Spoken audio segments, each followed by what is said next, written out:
Salut à tous, le but de cette capsule de formation est de vous apprendre comment faire la prise d'inventaire avec le logiciel PHP Réaction.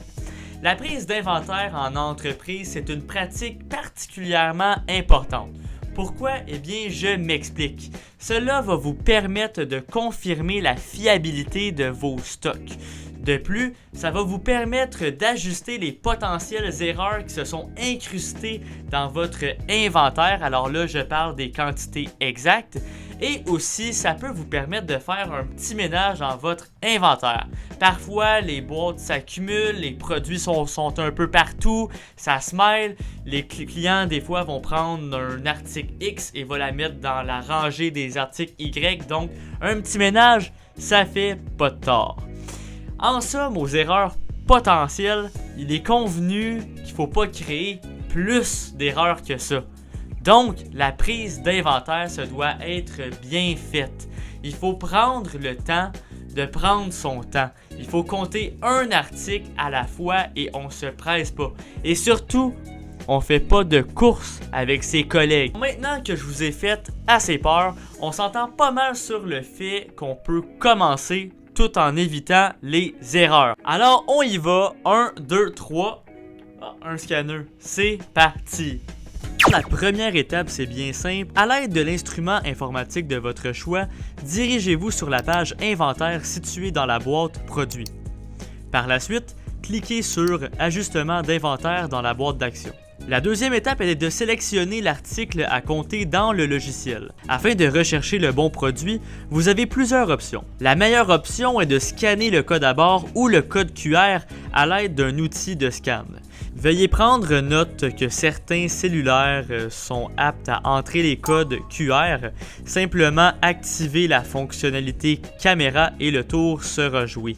Sinon, vous pouvez entrer le code manuellement ou même entrer le nom du produit. Bien entendu, plus l'opération est longue et manuelle, plus votre prise d'inventaire va être longue. Par exemple, 5 secondes supplémentaires de recherche par nom sur 1000 produits signifie 1,4 heures de perdu et un risque d'erreur de 2% supplémentaire, dont 20 erreurs possibles. L'étape 3, on passe à l'action. C'est le temps de compter l'article en question.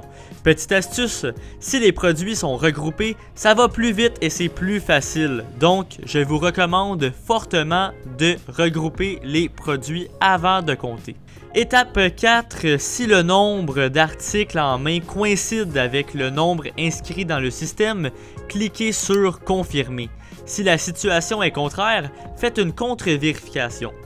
Si après votre contre-vérification, l'écart y est toujours, inscrivez la nouvelle quantité sur la boîte d'ajustement et cliquez sur le bouton Ajustement d'inventaire. Après avoir suivi ces étapes, continuez pour tous les produits jusqu'à ce que la conquête de l'inventaire soit faite. Oups! Attendez un petit instant. Veuillez prendre en note que la prise d'inventaire, c'est une pratique qui demande de l'amélioration en continu. Ce que je veux dire par là, c'est qu'il faut s'améliorer de plus en plus à force d'en faire. Alors, n'hésitez en aucun cas d'essayer de dépister des méthodes efficaces pour aller de plus en plus vite, que ce soit dans le décompte, dans la façon dont vous allez regrouper les articles et parlez-en à votre superviseur pour changer les méthodes et les améliorer au fil du temps. Je vous souhaite une excellente journée et merci d'avoir écouté cette capsule. C'est toujours un plaisir de vous apprendre comment le logiciel fonctionne. Ciao!